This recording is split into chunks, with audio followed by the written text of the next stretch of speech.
Donc, les listes, on a deux types. On a des listes ordonnées et on a des listes qui ne sont pas ordonnées. Donc, pour les listes ordonnées, on va voir tout de suite quelle balise, quel tag on doit utiliser. Et pour les listes qui ne sont pas ordonnées, on va voir aussi quelle balise ou quel tag il faut utiliser. Donc, on va commencer par, comme d'habitude, depuis le début, on va aller créer notre sixième fichier. Donc, 6.list.html. Voilà. Donc, on met, comme d'habitude, point d'exclamation entrée. Voilà. Comme d'habitude, ce que moi je fais, on met liste ici. OK. Donc, je vais mettre un H1. Je vais mettre un H1 tabulation. Je vais mettre ceci est une liste de personnalités historiques. De personnalités historiques, on met ici. Voilà. Donc, si on doit dresser, par exemple, on vous demande de donner la liste, des noms de 3 personnalités historiques que vous connaissez. Vous n'êtes pas obligé de faire un classement. Vous citez tout simplement. Donc là, c'est une liste, au fait, qui n'est pas ordonnée. Maintenant, si on vous demande de donner la liste de vos 3 personnalités historiques préférées, là, on fait un classement. Dans ce cas-là, on est dans le cadre des listes ordonnées. Donc, pour une liste ordonnée, donc ordonnée, c'est comme ça que ça s'écrit en anglais, ordered, donc ordered list. C'est pour cette raison le tag qu'on doit utiliser lorsque c'est une liste ordonnée, donc c'est OL, d'accord? OL, O c'est pour l'ordonnée, L c'est pour la liste. Donc si on fait tabulation, voilà ce que ça nous donne. Et ça c'est pour la liste, c'est-à-dire les éléments. C'est-à-dire ça doit contenir les éléments de notre liste. Ça, c'est notre liste en entier. Maintenant, chaque élément de notre liste doit être contenu dans une balise qui est LI. LI, c'est juste pour list item. Donc, list item, comme ça. Voilà. Donc, on a le LI, donc on va dire le début de chaque mot. Du coup, on fait notre LI. Moi, j'aime faire c'est quoi? On va citer par exemple on va mettre 3 noms pour mettre facilement les 3 éléments. Ce que moi je fais, c'est LI fois 3.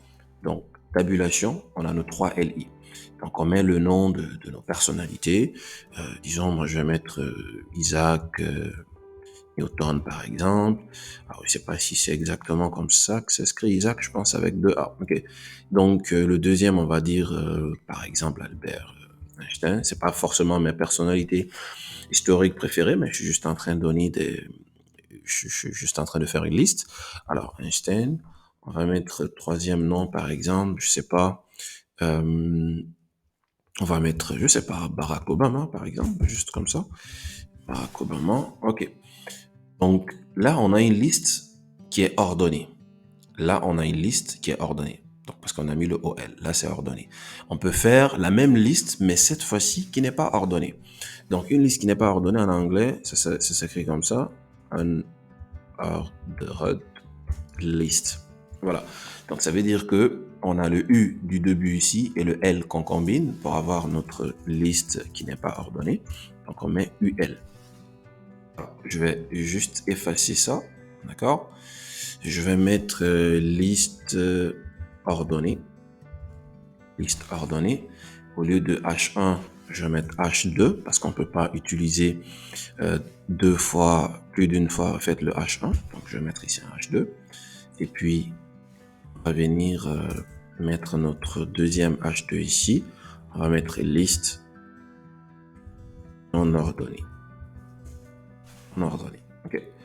Donc, on fait ça. Du coup, on a dit c'est UL.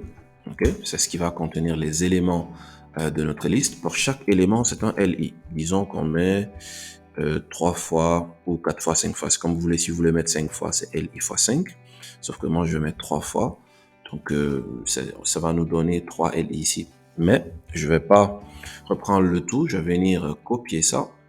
D'accord? Je vais copier ça pour gagner en temps. Je vais mettre ça ici. Donc, on va arrêter notre Go Live. On va relancer notre Go Live. Vous allez voir comment ça s'affiche. Voilà. Donc, on a une liste ordonnée. Donc, ça nous a mis automatiquement 1, 2, 3 parce que c'est ordonné. Une liste non ordonnée, il n'y a pas d'ordre, donc il n'y a pas de numéro qui s'affiche.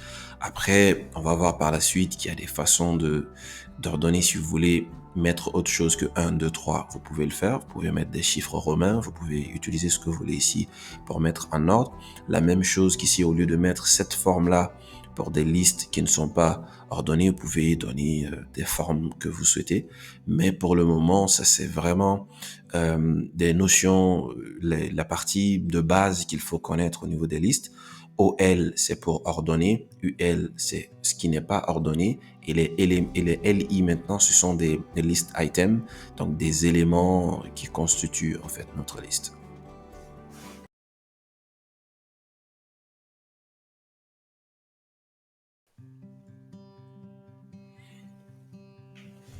Ok, donc comme tous les autres éléments qu'on a vus jusque-là, à chaque fois on s'est posé la question de savoir est-ce que c'est un élément inline ou bien est-ce que c'est un élément en bloc.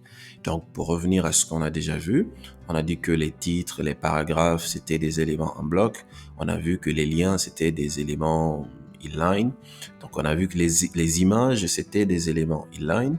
Donc ici, je vais juste retirer le H2, parce que le H2, il force l'élément suivant à aller à la ligne. On va le retirer, d'accord? Si on retire notre H2, ben, on voit que le UL, qui est là, qui suit le OL, du coup, il est reparti à la ligne automatiquement. Donc, ça veut dire que les listes, ce sont des éléments en bloc. Donc, que ce soit OL ou bien UL, ce sont des éléments en bloc, ce ne sont pas des éléments inline.